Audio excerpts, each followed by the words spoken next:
திருவண்ணாமலை கோயிலில் பிரதான தேரான அண்ணாமலையார் தேரின் வீதி விழா தொடங்கியிருக்கிறது. இது தொடர்பான கூடுதல் தகவல்களை செய்தியாளர் சதீஷ் வழங்க கேட்கலாம். சதீஷ், போதுமான ஏற்பாடுகள் செய்யப்பட்டிருக்கா? விவரங்களை பகிர்ந்துக்கலாம். பஞ்சபூத ஸ்தலங்களில் அக்னிஸ்தலமாக விளங்கக்கூடிய திருவண்ணாமலை அண்ணாமலையார் கோவிலில் திருக்கார்த்திகை தீப திருவிழா கடந்த 24ஆம் தேதி கொடியேற்றம் தொடங்கி வெகு விமர்சையாக நடைபெற்று வருகிறது. திருக்கார்த்திகை தீப திருவிழா 7ஆம் நாள் என்று இன்று மகா தேரோட்டமானது இன்று நடைபெற்று வருகிறது. குறிப்பாக காலையில் விநாயகர் தேர் வடைபிடிக்கப்பட்டு நிலையை அடைந்தது.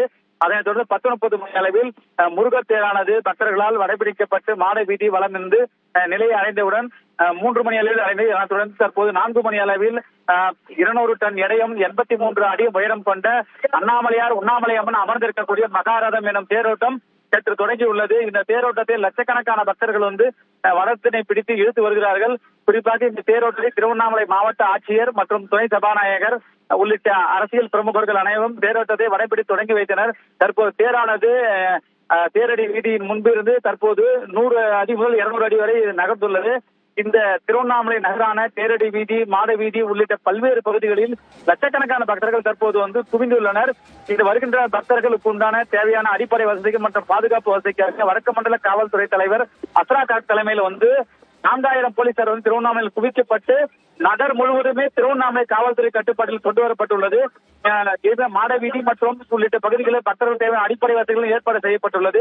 நகரின் முக்கிய வீதிகள் அனைத்திலுமே நவீன கண்காணிப்பு கேமராக்கள் பொருத்தப்பட்டு அவை அனைத்தையும் பக்தர்களுடைய பாதுகாப்பு மற்றும் கண்காணிப்பு ஏற்பாடுகள் செய்யப்பட்டுள்ளது. தற்போது அண்ணாமலையார் தேரோட்டம் தொடங்கியுள்ளது. இந்த தேர் கிட்டத்தட்ட ஒரு 5 மணி முதல் 6 மணி நேரம் வரை மாட வீதியில் வலம் வந்து நிலையை அடைந்தவுடன் பெண்களால் முழுமையாக வடப்பிடித்திருக்கக்கூடிய பராசக்தி அம்மன் தேரோட்டம் நடைபெறும். அதனைத் தொடர்ந்து சிறுவர்கள் இருக்கக்கூடிய சண்டிகேஸ்வரர் தேர் ஓட்டமானது நள்ளிரவில் நடைபெறும். இந்த 5 தேரோட்டம் அடைந்து ஒரே நாளில் வலம் வந்து மாணவிகள் வலம் வந்து பக்தர்கள் காட்சியளிக்கக்கூடிய இந்த நிகழ்வைக்கான தமிழகம் மட்டுமின்றி வெளி மாநிலங்களில் இருந்தும் தற்போது லட்சக்கணக்கான பக்தர்கள் திருவண்ணாமலை குவிந்து தேரினை வடம்பிடித்து எடுத்து வருகிறார்கள். கண்டிப்பா சதீஷ், அந்த காட்சிகளை பார்க்கும்போது புரிஞ்சுக்க முடியுது. லட்சக்கணக்கான பக்தர்கள் மனித தலைகளாக காட்சியளிக்கக்கூடியதை பார்க்க முடியுது. பக்தர்கள் என்ன சொல்றாங்க இந்த தேரோட்டம் தொடர்பா?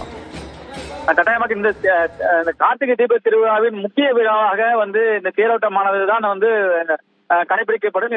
10 நாட்கள் நடைபெறும் திருவிழாவின் 7ஆம் நாள் நடந்த தேரோட்டம் திருவண்ணாமலை மட்டுமின்றி சுற்று வட்டார பகுதிகளில் இருக்கக்கூடிய ஏழை எளிய மக்கள் மற்றும் கிராமப்புற மக்கள் என அனைத்தும் எந்த விதமான ஏற்றத்தாழ்வுமின்றி இந்த தேரினை ஒன்றாக வடைபிடித்து இருக்கக்கூடிய இந்த தேரோட்டமானது இதுக்காக கிராம மக்கள் கடந்த 2-3 தினங்களுக்கு முன்பு திருவண்ணாமலையில் தங்கி இந்த தேரோட்டத்தை அவர்கள் விழாவை பார்த்து அண்ணாமலையை தரிசனம் செய்து தேரினை வடைபிடித்து இருப்பார்கள்.